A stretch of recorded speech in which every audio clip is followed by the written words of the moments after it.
As a teenager, I was taught to ask random strangers, if you died tonight, do you know if you would go to heaven or hell? Brainwashing much?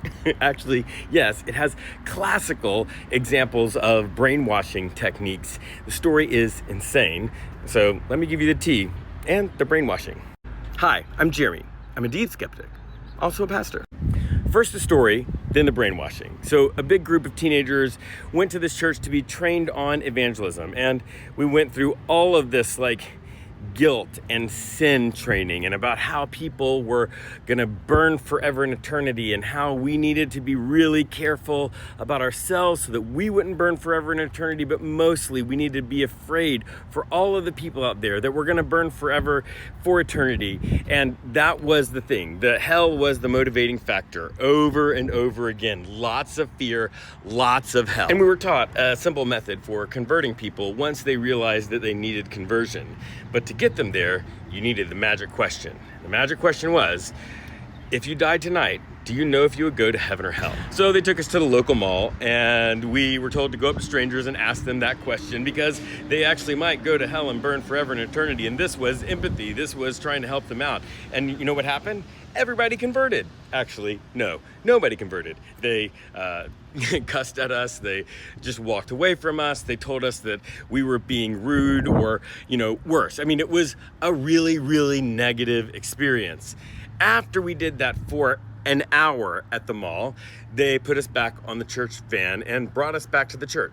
We debriefed it. Everybody told each other all of the things that people said, all of the mean things, all of the cuss words that we didn't say, but we abbreviated. And then it was time for the evangelist to talk to us about what the evangelist told us was that this was not our fault, that it wasn't our fault that people didn't convert. It was the spiritual warfare that was coming against us. It was the devil that was inside of them that was causing them to reject the Holy Spirit, convicting them of their sins. And don't worry, just keep asking that question because eventually somebody's going to say yes or somebody's going to respond and you're going to get to lead them through the plan of salvation and they will not go to hell. So it's time for round two.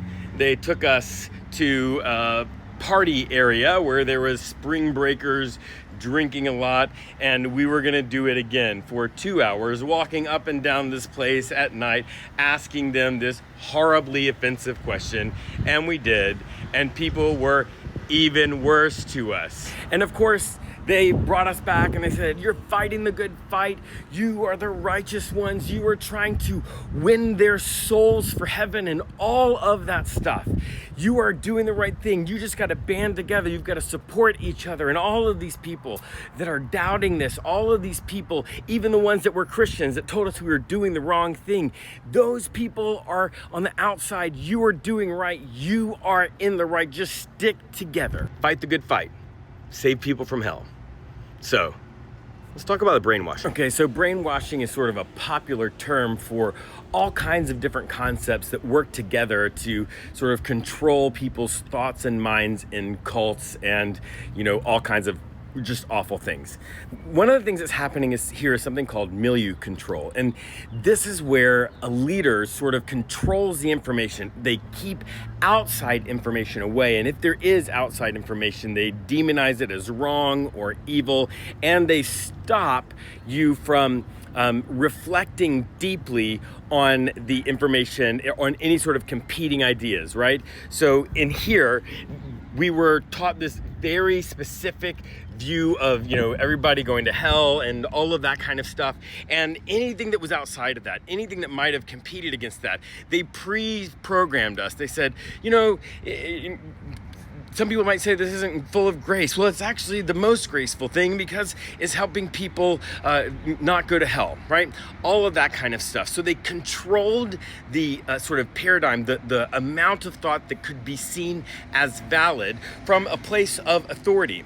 And the other thing that they did was something really interesting when it didn't work. So when it didn't work, the obvious conclusion in a debrief is that maybe this isn't an effective method.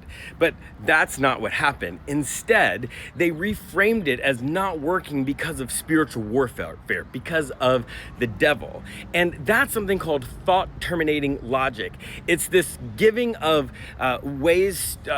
giving of these ideas, these logical or seemingly logical explanations that stop you from doubting the flawed ideas. So it's called thought terminating logic, and that was part of the way they did milieu control. And then there's this idea of something called us versus them, or heroic identity. It's this idea that you are the sort of righteous warriors, that you are doing something good and righteous in this thing. And so what happens is that when you experience the weirdness or the pushback, right? It instead of making you feel like, oh wait, maybe this isn't good, maybe I shouldn't. Instead of that, it makes you draw closer to the group, because you aren't just teenagers doing weird things in a mall. You were part of a cosmic battle.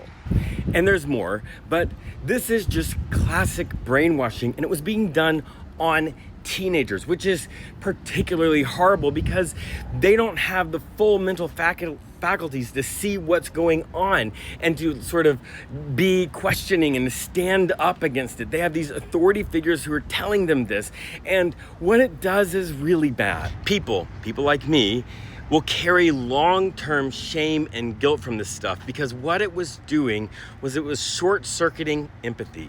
It was making us feel like, even though we could sort of see that people were being hurt by this, it was making us feel like we shouldn't feel bad about it, when we should have felt bad about it, because we were hurting people and we were doing things that were offensive and wrong. But because of all of what was surrounding us, our empathy, the thing that should tell you, oh, stop, right? The conscience, whatever. We were being told that was wrong. And that's the kind of stuff. That's the kind of stuff that messes up people long term, that makes us have to go through a lot of therapy. And if that's you, if you feel the shame, if you feel the guilt because of all of that stuff, you need to know, first, yeah, it was wrong. But second, you were probably part of that sort of brainwashing technique. And though you have to own up to your own actions, you also have to give yourself a little bit of grace, because it wasn't just you. Your brain was not given the chance to think critically and to process that at that level. And so though you do need to say, I'm sorry, and all of that, you also need to give yourself some grace. And so since it was me, I'm sorry. I doubt any of you were the people that I said that to at the mall when I was a teenager. But for all of you that did experience that, I'm sorry. Yeah.